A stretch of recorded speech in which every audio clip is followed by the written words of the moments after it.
Who knew that you buying a bag of cinnamon rolls would lead you here to the studio?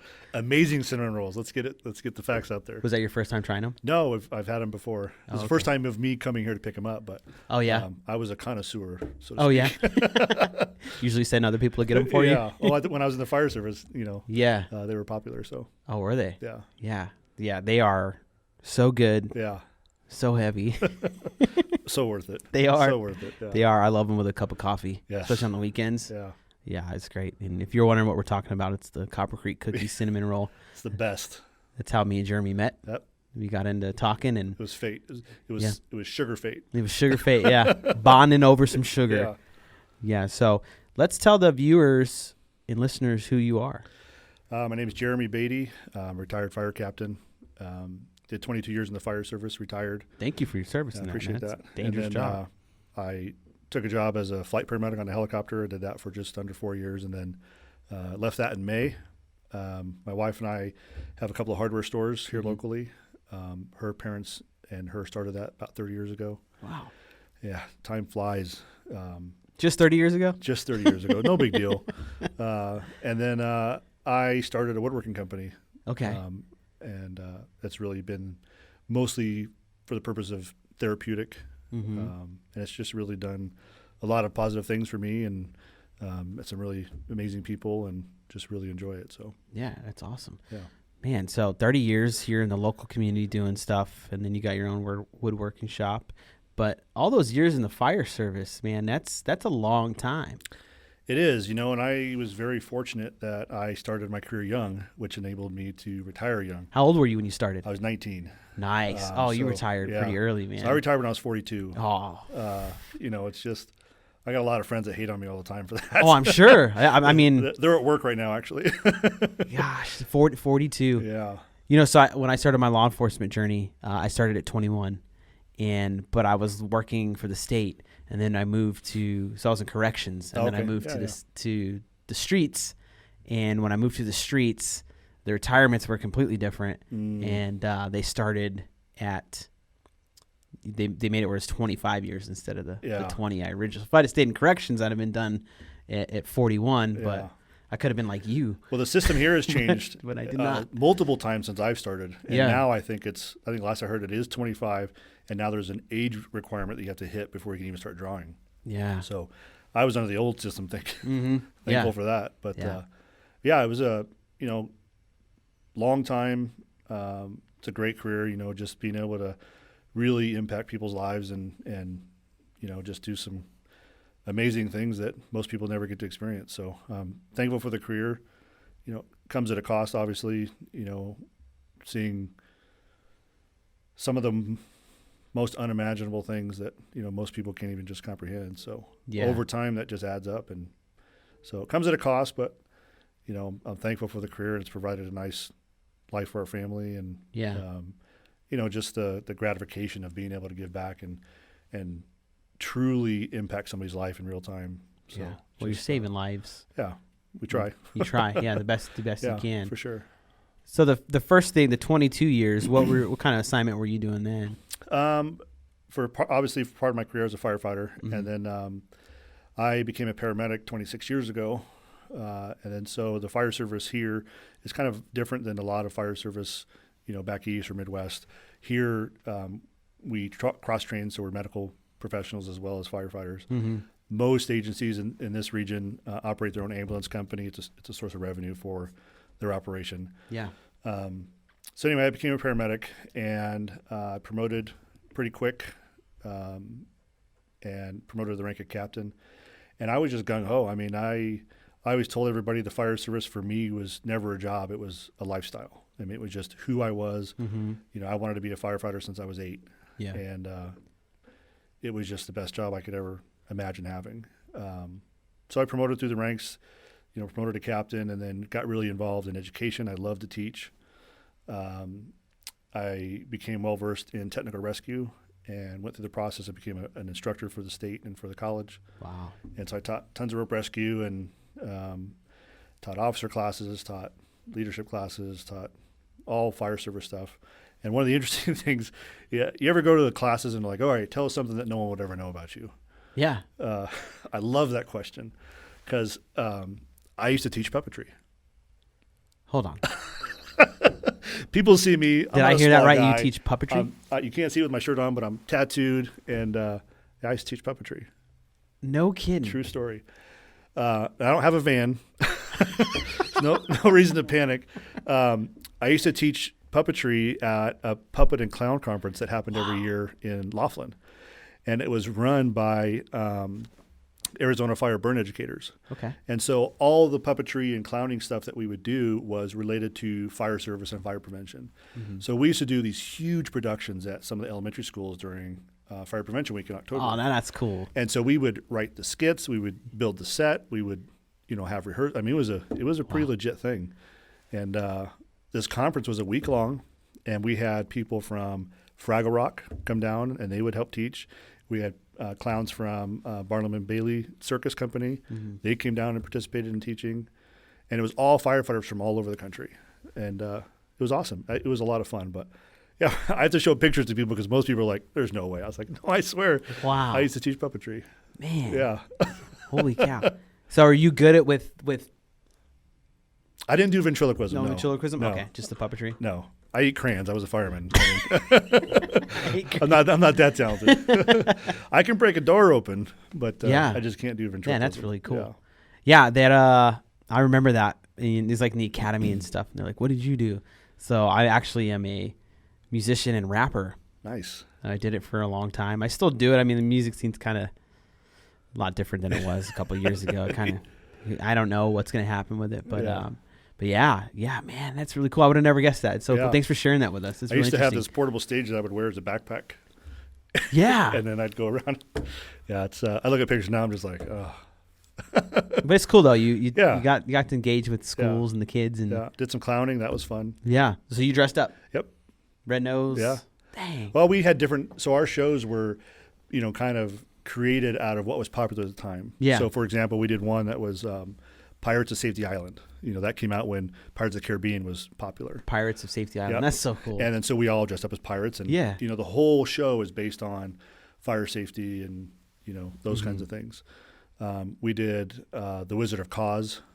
So Yes. prepare yourself. I was an Oompa Loompa. How tall are you? I'm 6'3". Yeah. If you're an Oompa Loompa, what am I? Oh man, I'm 5'7". It was, it was just a lot of fun. It was such a great time. For me personally, I'd have to say the highlight of my career was probably running the fire academy. That was, I just have a real passion for teaching and being able to take a civilian from the beginning and teach them the knowledge and the skills they need to be successful, and then see them out on the trucks doing the job is just, there's just no feeling like it. And I even got to teach my dad. My dad applied for the fire academy and got in, and I was the coordinator of the program. So for 6 months, he had to call me sir. And holy cow! It was interesting in the beginning, but once we found our groove, it was amazing. Yeah. So regarding the academy and stuff, when I was in the academy, we had the class officers and the sergeants and all the way up, and they would often wear those hats. We call them the Smokey the Bear hats. Mm-hmm. Did you ever go out and wear something like that, or were you one of the people that got in people's faces? And no, I kind of have a different school of thought on running academies. I think there's a pretty big difference between law enforcement and fire service. Mm-hmm. Usually nobody's shooting at us. I won't say always, but so I think the thought process, at least in my opinion, is different. Mm-hmm. I ran a strict program, but I don't believe in the school of breaking somebody down to build them up. I just don't think it's necessary. I think there's other ways. I think those techniques have a place. Yeah. I think they're successful, and I think there's certain situations where they're beneficial. Mm-hmm. For the programs that I was trying to teach, I just didn't feel like it was a good fit. Yeah. Don't get me wrong. I mean, I was a drill instructor when I had to be. Yeah. But for the most part, we want them to be successful. Mm-hmm. And we want them to assimilate into the fire service well. And, it's very still paramilitary because we have to have that structure. Yeah. If we're fighting a house fire, I need you to follow orders. I don't have time to explain to you why I need you to vent the roof. I need you to go do the job. That's true. And that, so in that aspect, you kind of have to marry the two and just find a balance. And Yeah. it's easier said than done sometimes. Yeah, for sure. Well, the great thing about the paramilitary thing too is it really helps people to fine tune little things. Yeah, absolutely. Because you probably agree with me, Jeremy, that if you continue to do the little things wrong, something big is going to happen. One of the things I used to always teach is the deaths are in the details. Yeah. You know, and there's so many things going on in the law enforcement environment and the fire service environment. Mm-hmm. You know, in that emergent situation, it's very easy to become overloaded. Mm-hmm. You know, your sensories, your emotions, everything is just overloaded because it's an emergency. That's why we're called. And if we don't teach ourselves and we don't teach our partners and students to manage that and to be able to focus on the details, that's when bad things happen. You know, law enforcement people get shot, fire service, people die. Yeah. Detail is important. And, we call it moth to the flame syndrome.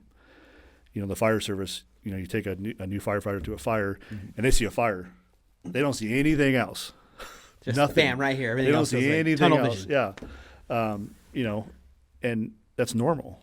And so different positions have to manage those situations differently. So as a captain, for example, if I'm taking a crew in and I know I have somebody new, I surround them with experienced people to help manage the situation and manage their emotions, because in the beginning they're not able to. It's a learned skill. But the details are by far the most important thing. Absolutely. Yeah, for sure. Stress inoculation can really pull you away from what's going on.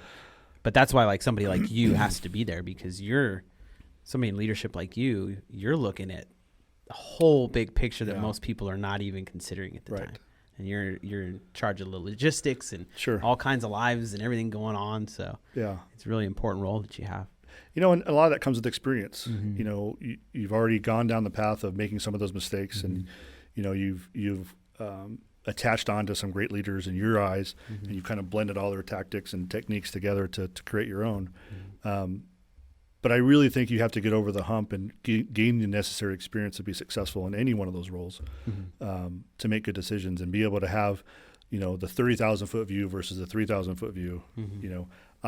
If I'm running a fire scene, I'm looking at the structure, I'm looking at the roof, I'm looking at the smoke conditions, I'm looking at the surroundings, I'm looking at our water situation.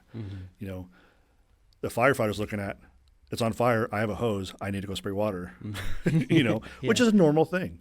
And then as they gain experience, they start opening their eyes to little things, and that's just part of the process. I'm sure it's the same in law enforcement or any other occupation for that matter.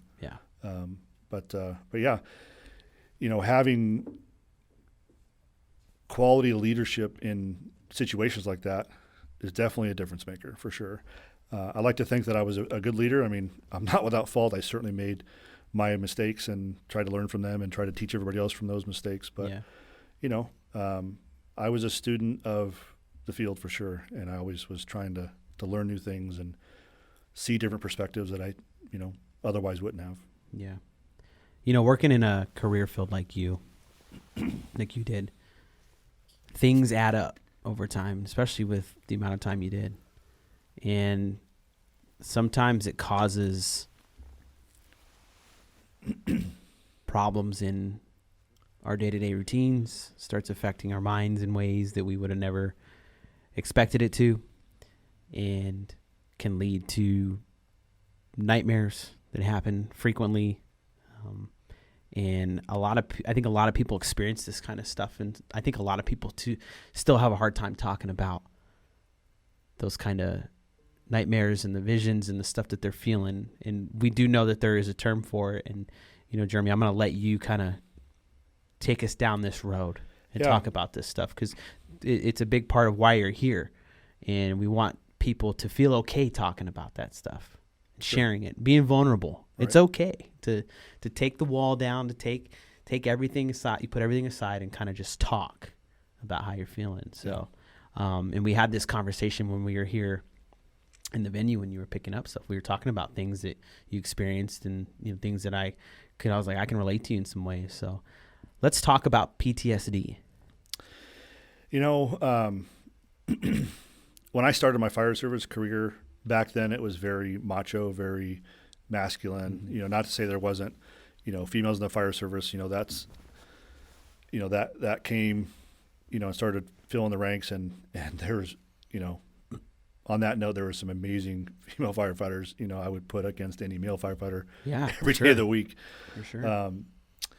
But back then, emotions, things like PTSD, or if you're having trouble with a call, it was very taboo to even mention. It was viewed as a sign of weakness.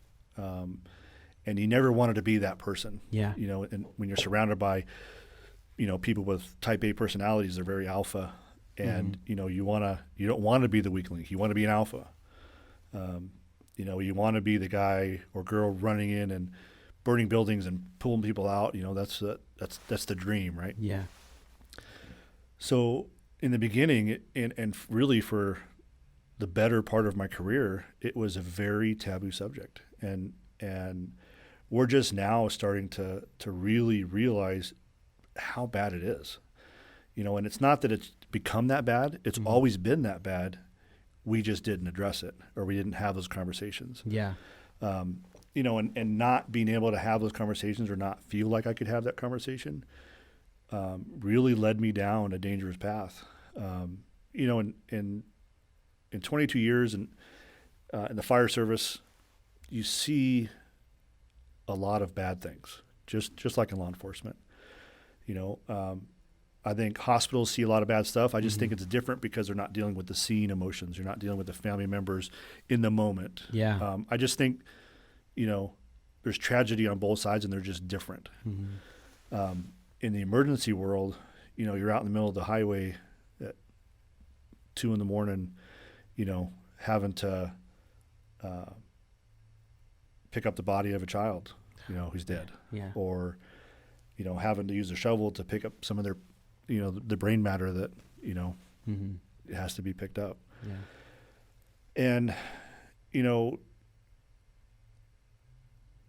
I think those jobs really take a special type of person. I certainly don't think anybody could do it. Yeah, I would agree with you. I think on it that, takes Jimmy. a special person. Yeah. And people that can't do it, that's okay. Mm-hmm. I'm a big proponent of, let's put people in position where they're going to do well. Yeah. Playing on their strengths and weaknesses. Mm-hmm.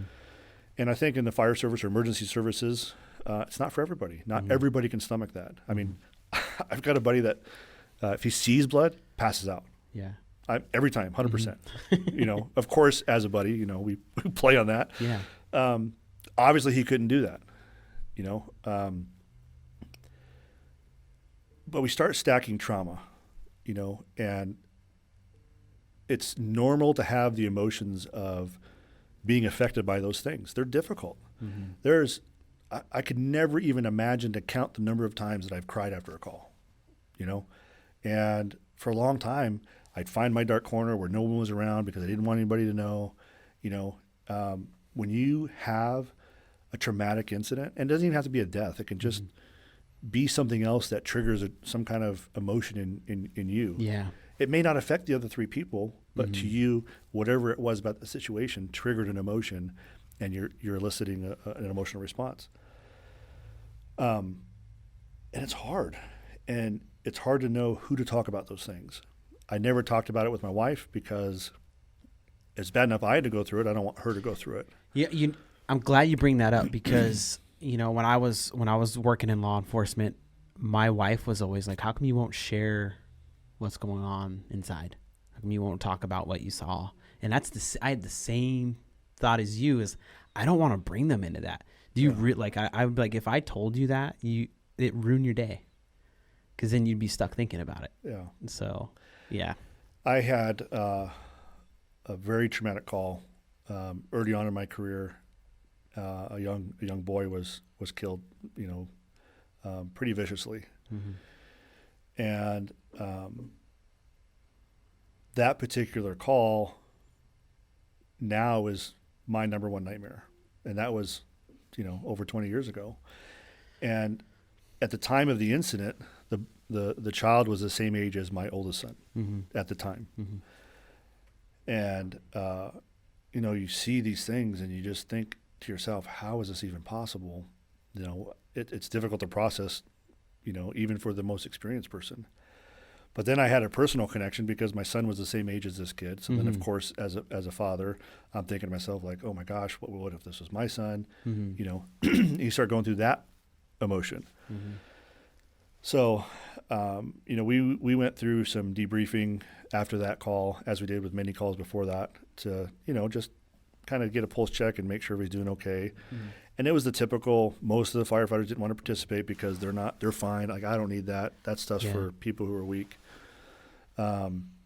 And I didn't really think a lot about it until years later, where it was like someone walked in a room, turned on a light switch, and I started having nightmares, just randomly. Mhm. Nothing that I could really think of triggered it. It just started happening. And it got so bad to where every time I would close my eyes, I'd have a nightmare.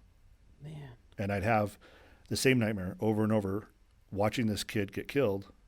Every detail, every smell, every aspect of that call was in my nightmare. But in my nightmare, it was my son. Man. So every time I sleep, I'm watching my son die. Over and over and over and over.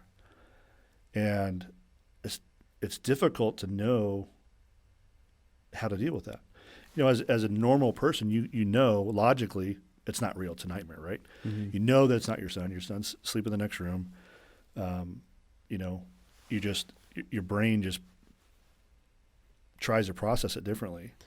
It gets your heart rate and everything going. Oh, I'd wake up screaming, crying, drenched in sweat. And so then it got to the point where I was literally afraid to sleep because I just couldn't see it again. And so then I would do whatever I could to not sleep. I would caffeinate like like it was my religion. And then I get fatigued, and then I get exhausted. And then that just compounds the nightmares. That compounds all the other emotions. That makes it so you're not able to think logically. Mm. You know, it triggers this whole other path that only makes the situation worse. Yeah. And I was getting really sick, and I didn't know it. You know, I view myself as a really strong person. You know, I've been through a lot of things in my life that I've had to overcome. And I think in the fire service, I was viewed as the strong leader. Like, you know, if I have an issue, I can go to Captain Beatty. I can, you know, trust his decisions on these calls and whatever. Yeah. You know, again, I'm not without fault. I was not perfect by any means, but I do feel like I was good at my job. Mm-hmm. And I started getting sick, and I started getting worse, and I just didn't know it because I just wasn't thinking logically. And so some things had happened where I had worked and I had left, and I hated the fire service. I hated it. I hated everything it stood for. I hated, you know, the people that I felt like turned their backs on me. You know, it was just all these things. And so I got a position at a different agency, and I didn't want to do it. I didn't want to go to work, you know, but I got a family to feed. I got bills to pay, and that was my craft. So I would drive to work every day. I'd have to pull over between my house and the station and just cry because I didn't want to put that uniform on. I didn't want to get on the truck. Yeah.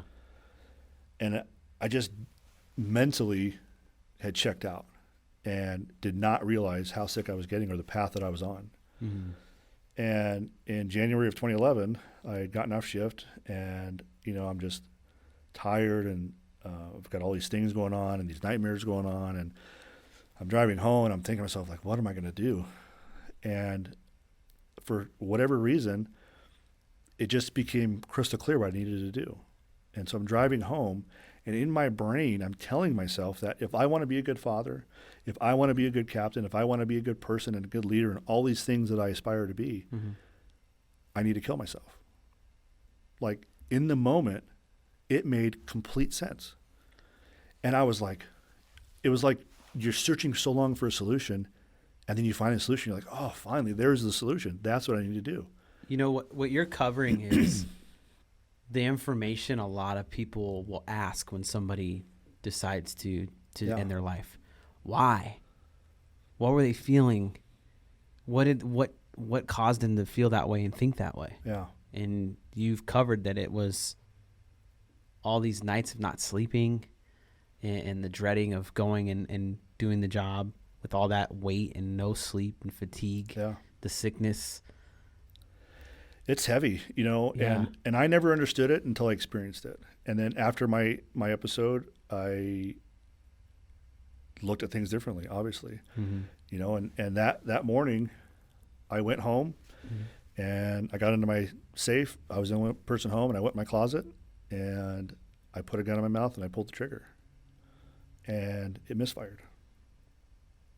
The primer on the cartridge was struck, just didn't fire, and when that click happened and it didn't fire, it was like someone came in and brushed all the clouds away, and I could see everything clearly. And I just started to shake and cry, and I was like, what did I just do? What did I just do? And I sat in my closet for several hours just crying and just in shock of what had just transpired. And my wife got home and I told her what happened, and I went and got treatment. And the very first visit, she's like, you have the worst case of PTSD I've seen in 30 years. And I immediately was like, no, I don't have PTSD. That's for soldiers. Yeah. That's for the military veterans. Mm-hmm. Those guys, the things they do, they got PTSD. Mm-hmm. Because that was always the tie for me to PTSD was military. Yeah. And then I started to learn that, the average person can have PTSD. It's just a traumatic incident that happens that affects them. That's true. It's very true. So it doesn't matter if they're in emergency services or just, a soccer mom that had some traumatic event happen. Yeah. So I got diagnosed and I went through treatment and, started getting better, and it was a process, and it's, that was in 2011, and here we are 2022, and it's still a process. Mm-hmm. I still have nightmares, and I still have to deal with this. My family still has to deal with this, and it's never going to go away, But since then, I've learned how to manage it better. I've learned how to recognize the signs of, the path I'm on, so that I can change it, so that I don't go down that same road. Mm-hmm. And after I got better, I really started to push as much as I could to teach about how we can prevent this from happening again, because it happens too much. Yeah. There's so many people in the fire service and law enforcement that are committing suicide every year. Mm-hmm. That number is substantially higher than the number of those people that die in the line of duty. Mm-hmm. Yes. And it's just, and it blows my mind when I'm talking with an agency and they say, we don't have that issue here. Yes, you do. You just refuse to either acknowledge it or you're not recognizing it. And one of the things that I had to do before I started teaching was to kind of say what happened to the people that I worked with, because at the time, nobody knew. Mm-hmm. And so I kind of just needed to come clean, so to speak, so that I could move on this path of spreading the word so that it doesn't happen again. This is not something I'm proud of. This is, it's not something I like talking about. It's not something that, I'm like, oh yeah, well I did this. And, I'm ashamed of it. Mm-hmm.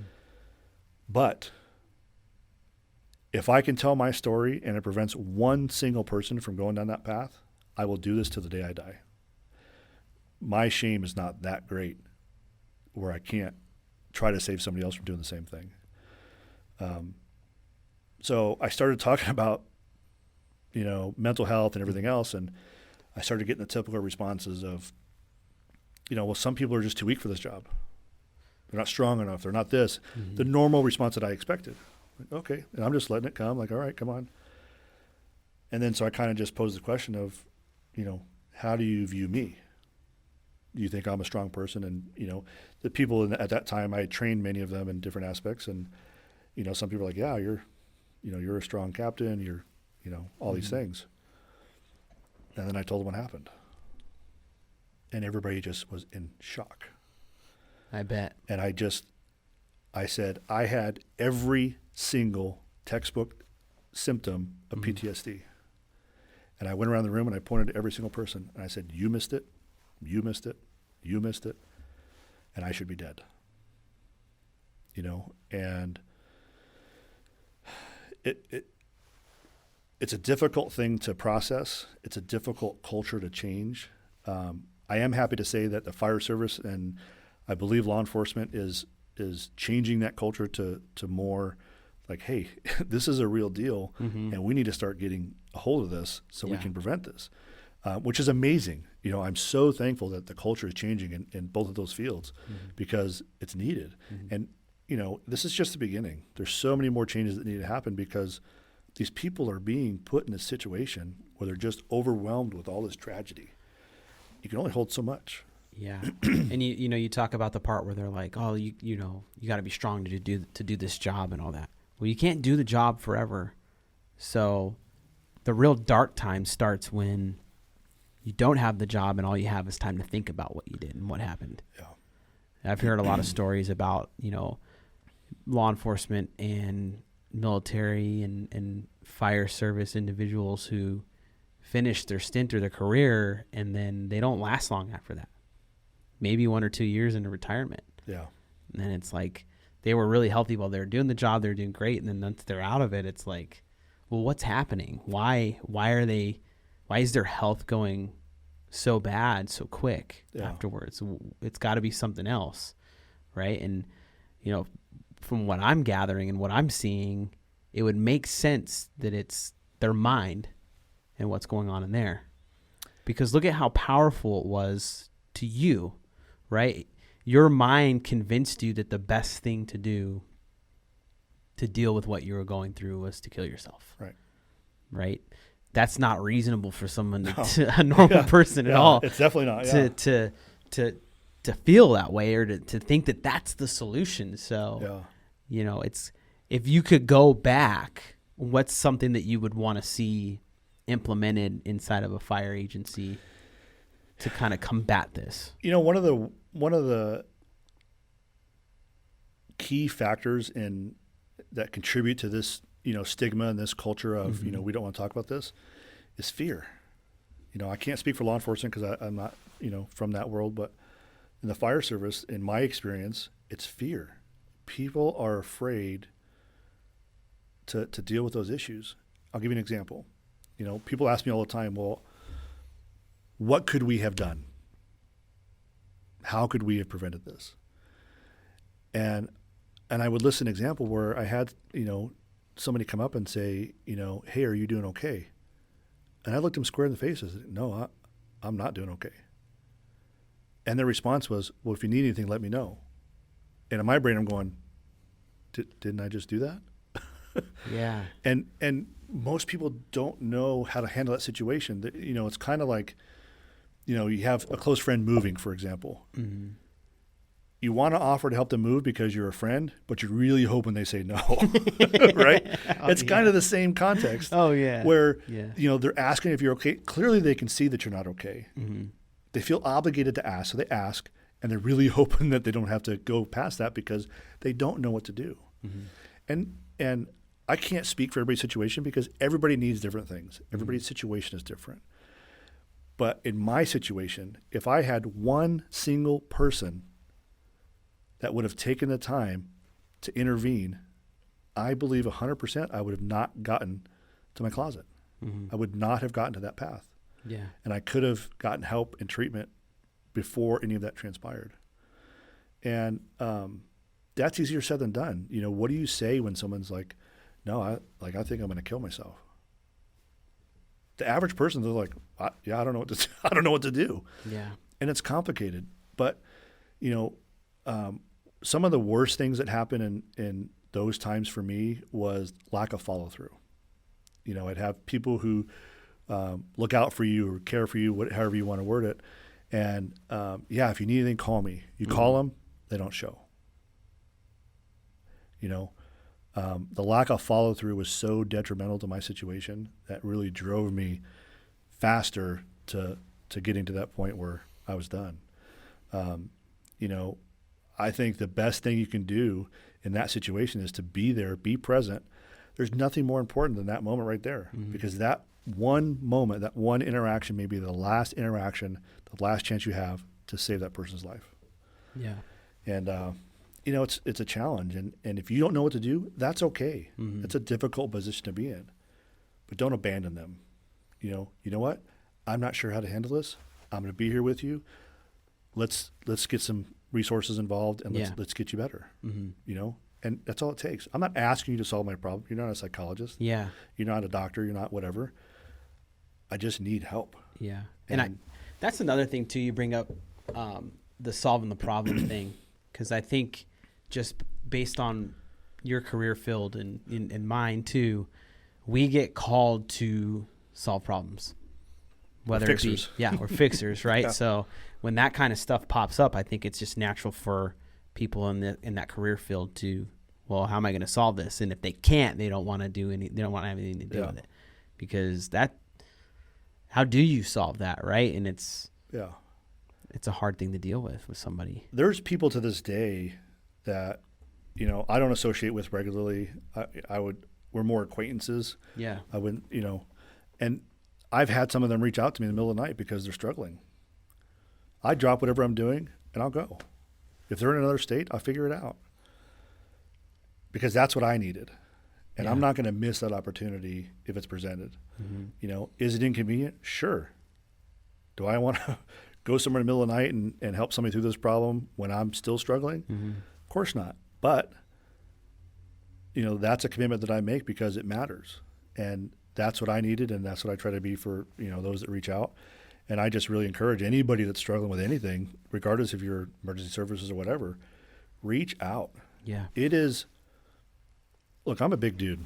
You know, I feel like I'm tough. I feel like I'm strong, but I am emotional. Mm-hmm. And I think every person is emotional. Mm-hmm. They're just afraid to acknowledge that and let it out. Yeah. I mean, I cry at commercials, for crying out loud. You know. Hey, I've had some pull on the heartstrings for sure. Man, those troops coming home get me every time. Yeah. But you know, I don't even know where I was going with that. I got sidetracked with the commercials. Showing the emotion. Mm-hmm. You know, you have to not be afraid to accept the fact that there's going to be times in your life that you're not doing okay, and that's okay. Yeah, absolutely. We've all heard it. It's okay to not be okay. But to take that one step further, if you're not okay, it's also okay to get help. Mm-hmm. There's so many resources out there that are available, and many of these resources can be at no cost to you. Yeah. You know, it can be a pastor, it can be a close friend, it could be whatever it is that you need. Mm-hmm. Ask for help. It's not a sign of weakness. It takes more strength to recognize a situation and ask for help than it does to be strong enough to just move past it. Yeah. It takes a tremendous amount of courage, a tremendous amount of strength to ask for help. You have to put your pride aside. You have to put everything aside, because in that moment, if you need help, ask for it. I promise you the people around you want to help you. Mm-hmm. You know, and it's just so important. You just have to be able to, you know, take a step back for a minute and just realize I'm not doing okay. Yeah. Yeah, and I want to piggyback off that too. And I think that people should make a conscious effort to look at how people are around them and ask how they are, like with intent, like, you know, how are you doing? Check in on them, check your people. I mean, look and see the habits, watch their habits, look for those indicators. Although they might be small at the time, it could be the beginning of something that's going to be really bad. And I think that, you know, we should all get better just as a society, in general too, at seeing that, because, you know, in the line of work that we were in, I'm sure you came across it too, where you'd hear family going, I don't know why this happened. I had no idea that this was going to happen. Yeah. Right. And it's like, you might not have an idea, but there was stuff that was happening that maybe you just ignored or you didn't want to deal with because you were scared, like you said, right? Like, that not my kid.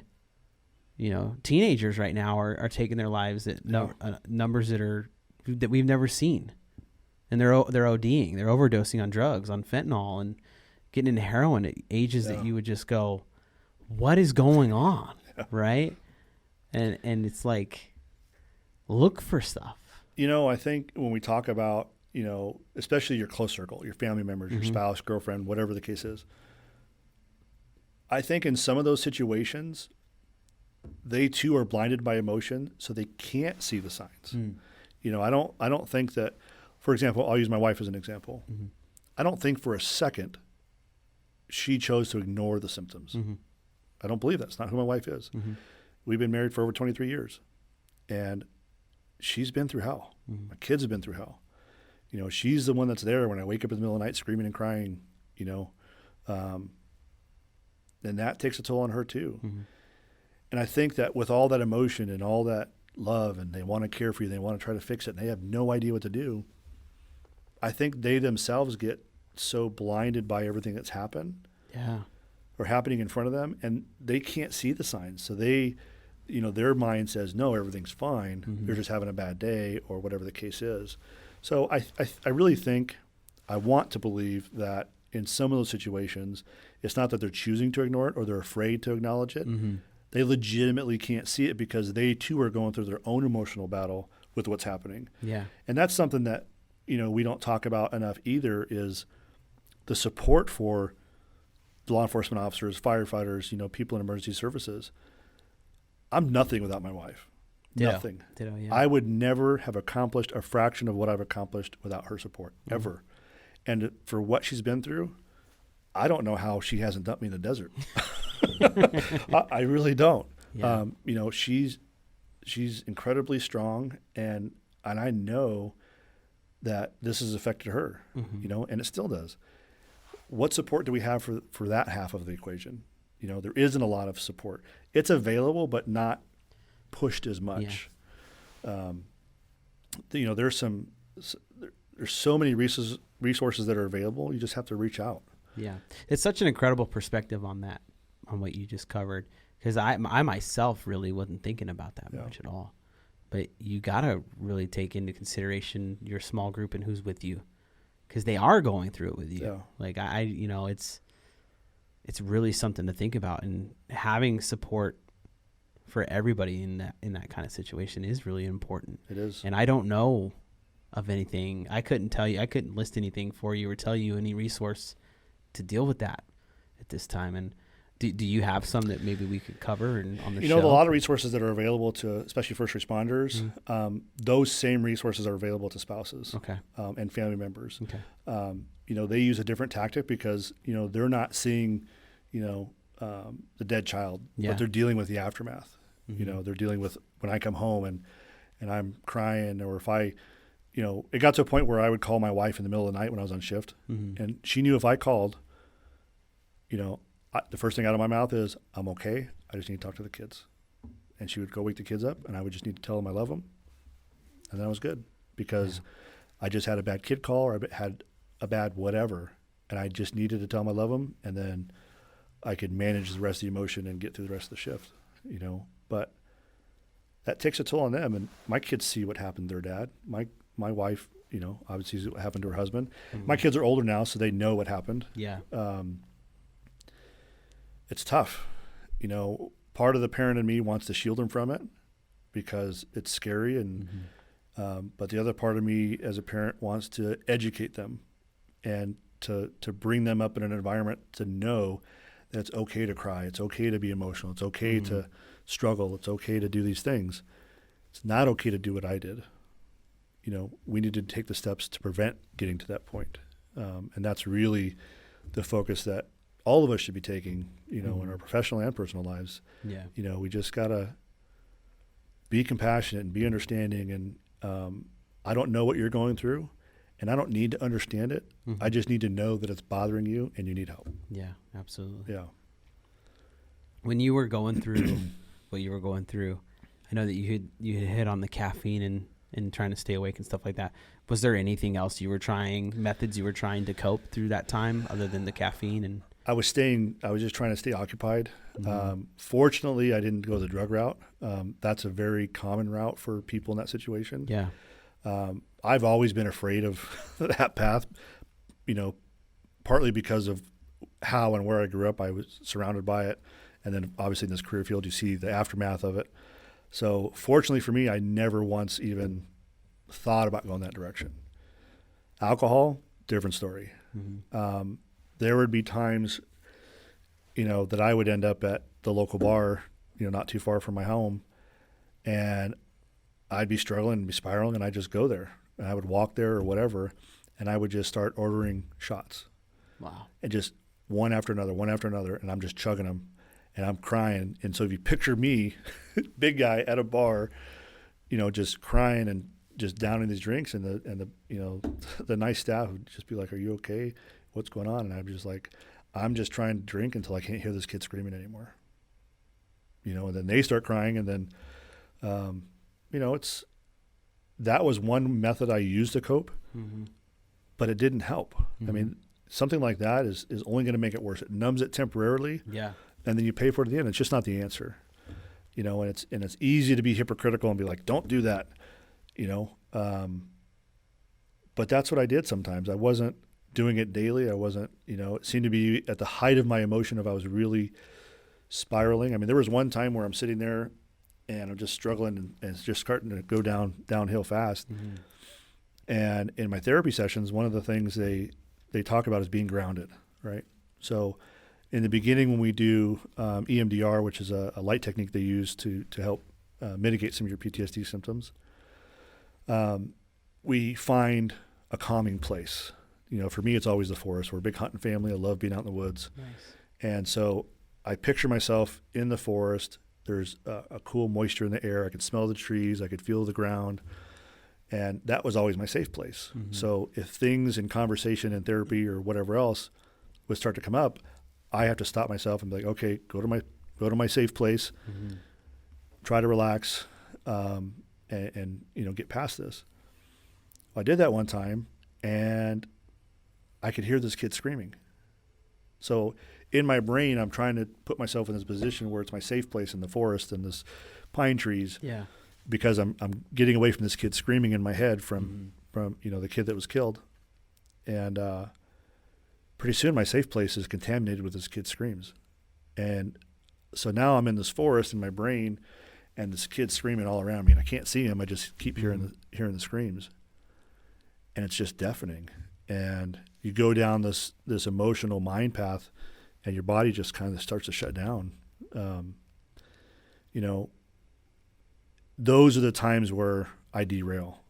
And so the key is for me to find those moments and triggers and symptoms before that happens, Mm-hmm. to try to intervene. And it's definitely gotten a lot better over the years. I don't think it's ever going to be perfect, but Yeah. Alcohol was a bridge for me at times, but I always paid for it one way or the other. Yeah. It was never the answer. All it did was get me to a point where I just couldn't even think about anything, which was not healthy either. So it's hard, and finding the people that you can rely on is probably the most beneficial to anybody in that situation, and lean on them. Yeah. And you just have to be open and honest, no matter how bad it is, and that's hard. It's hard. We're prideful people. Yeah. Yeah. Yeah.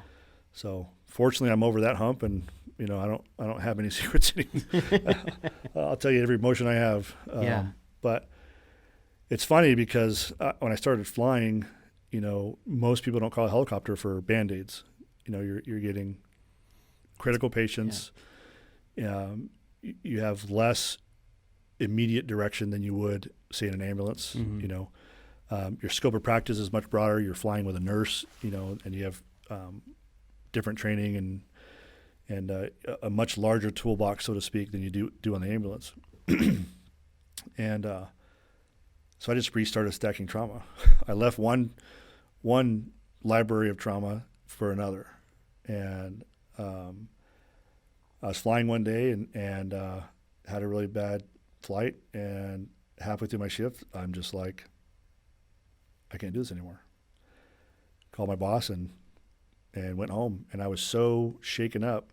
It took me 6 hours to drive home, and I lived 90 minutes away.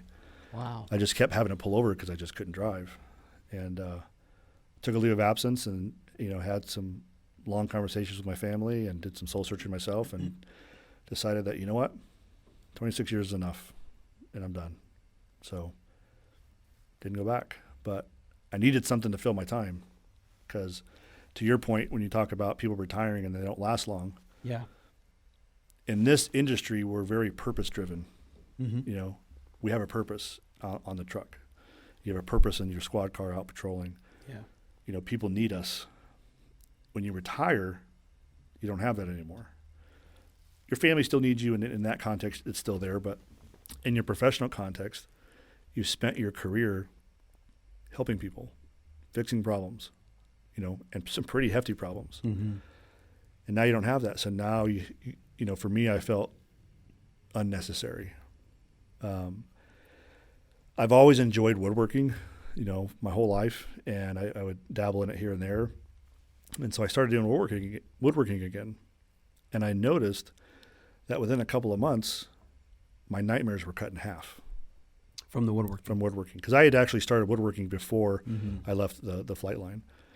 But I noticed that working with wood and, you know, building these things, and that was kind of zen for me, so to speak.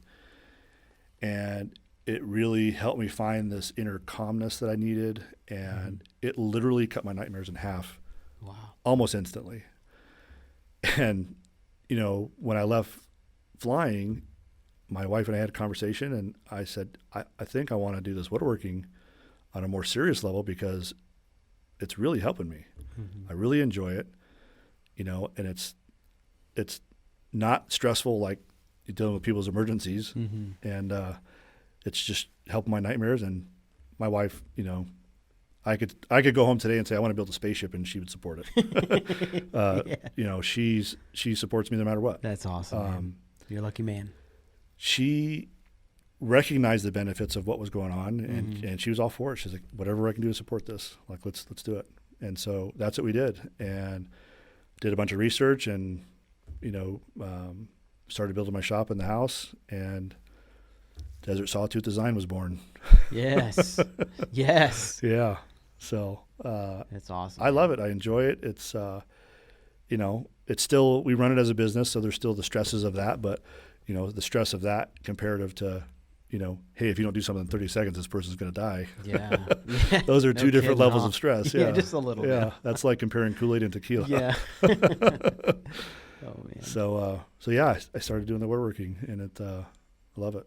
Well, I'm really glad that you found a positive coping, you know, strategy, Yeah. and it's turned into something that, because now again you are helping people, because, you know, everybody needs woodwork stuff done. Yeah. You know, and it's like really reinstalled that Yeah. purpose thing that was kind of taken away Right. from it. I'm glad you covered the purpose thing, because that kind of correlates with when people leave their careers and they retire. That purpose is gone, so it's like, Yeah. well, what else do I do now? You know, and it sounds like it's very important that people find something else to keep their mind strong Yeah. and going and purposeful, because otherwise, I mean, I've seen it personally with people I know. It just seemed like that alcohol became and celebrating became something that they would do all the time, and it just starts to wear them down. And Yeah. so, It's a challenge. I think in general, people themselves need some kind of purpose, whatever that purpose is. mm-hmm.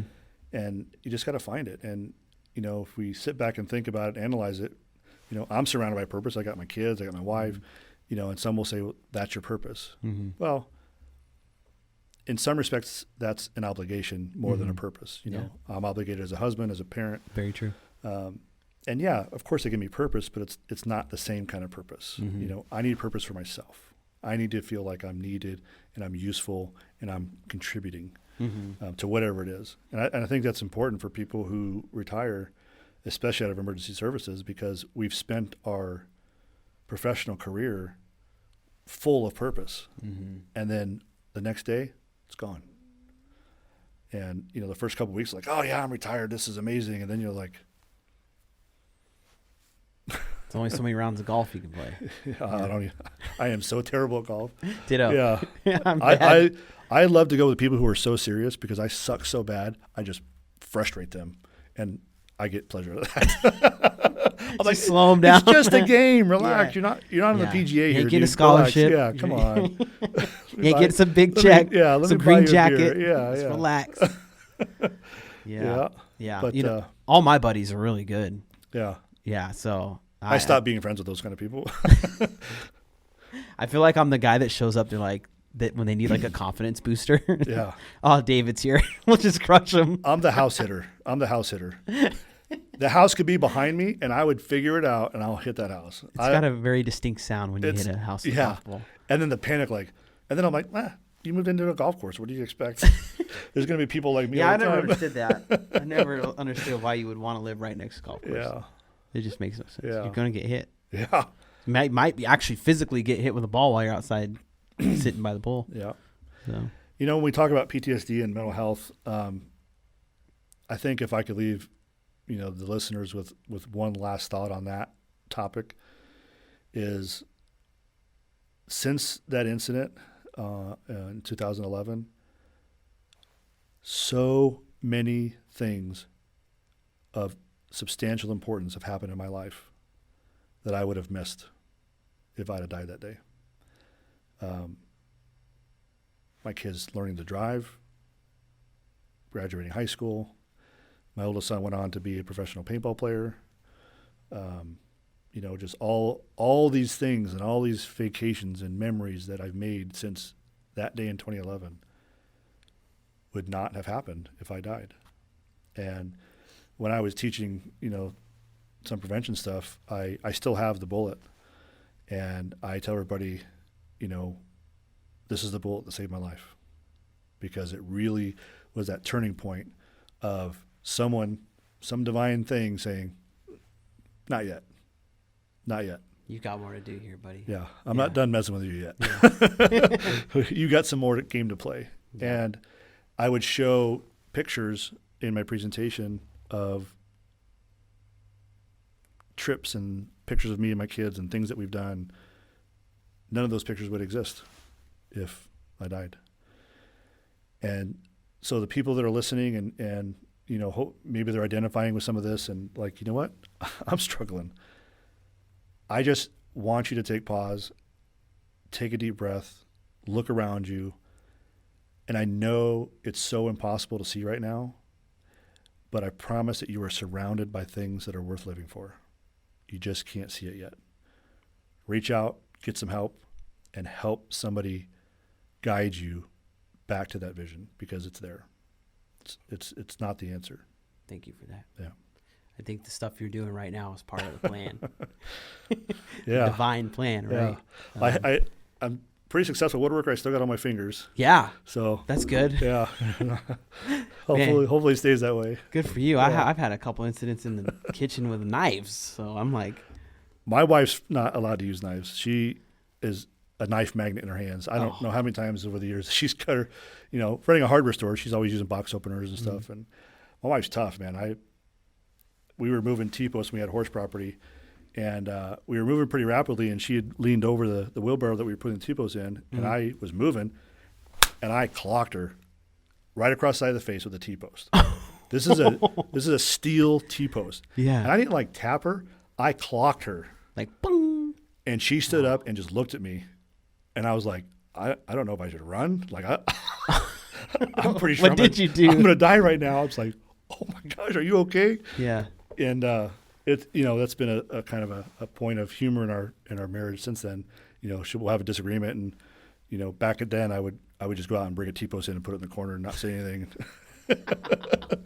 But she's tough. Yeah. But she doesn't do well with knives. She cuts her hands open all the time. Yeah. No, I totally I can bond with her on that, because I recently took over cooking more. My wife she has like a really long stretch. They're short staffed at her work, right? Shocker, right? In these times, but, everywhere. She's had this ongoing onslaught of overtime that just keeps going and going. So I took the role of starting to cook more, and she eats my food. So thankfully, that's good. Thanks for that. But yeah, there was a week I probably had like 4 or 5 cuts on my hand. It was all messed up just from. So, yeah. But I'll get off my soapbox on that. No, but, it's important. Yeah. Knife safety is just as important. I'm learning. Yeah. Hey, so are you still kind of teaching this stuff? Are you reaching out to any agencies or anything this time? Like if somebody reached out to you and wanted you to come talk. If somebody is interested, 100% I would do it. Mm-hmm. I've been pretty disconnected from the fire service since my retirement. But without question, if anybody in any field, I don't care. I will always share my story with anybody who will listen. Okay. Always. Okay. Because to me, it's that important. Mm-hmm. And I've had people reach out to me after and just break down and say, I was going to kill myself tonight. And now I'm not going to. To me, like, that's worth it every day of the week. So Absolutely. There will never be a time where I'm not willing to share my story because it's that important and it matters that much. We're losing one is too many. Yeah. I mean, let's face it. We lose one person in any field. It's just not the answer. And there's solutions. And the thing, we talked about perspective. I didn't see it that way when I would transport suicidal patients. I'm just like, well, just get where they need to go. Get over it. Yeah. It's not that bad. But until I saw the darkness and was in the darkness, and if you have not legitimately been there, mm-hmm. you'll never understand. So you just have to trust that they're in such a place that in their brain, this makes sense. Even logically, we know that's not the answer. Yeah. So they're sick. It's a legitimate sickness, and they need help. So yeah, absolutely. Anybody that wants to talk about it, I'm always down to do that. And certainly, if you need a really nice cutting board, I'm down for that too. So how do they get a hold of you to reach you for your woodwork? And the company name is Desert Sawtooth Design, mm-hmm. And we have a website, desertsawtoothdesign.com. We're on Facebook, we're on Instagram, and I'm even on TikTok. Yes, I'm gonna have to look you up, man. Yeah, right on. I haven't, it's such a challenge to stay active with all that stuff, and and still fulfill, your other requirements. Mm-hmm. We have this business not as a source of income, mm-hmm. which is kind of unique because most businesses are like, I want to grow, I want to do this. Yeah. I'm like, I don't want to grow. Yeah. I want to stay busy and have fun enough to support itself, mm-hmm. and just, it's awesome. more like a business hobby. Yeah. There you go. Hey. But yeah, we do custom orders, we do signs and cutting boards, and we've got these great bottle openers that are magnetic, and pretty much anything woodworking. We have a full wood shop. We got a CNC machine. We got a laser machine. Sweet. So dang. Yeah. All right. It's a lot of fun. All right. Well, reach out to him, Jeremy. It's been a pleasure having you here. This is honestly probably one of my favorite episodes that I've done on the Now You Know podcast. Well, thank you so much for having me. I really appreciate the offer, and I always enjoy doing these things. So yeah. And if you're interested in being on the Now You Know podcast, you can reach out to us at ltdmedia.net. Shoot us an email. Or if you know somebody that you want to send this way, make sure to send them to our website. We want to thank our sponsors, Copper Creek Cookies, for helping us put this show together, along with Blueprint Home Services and Fresh Catering. We look forward to our next episode, and thank you.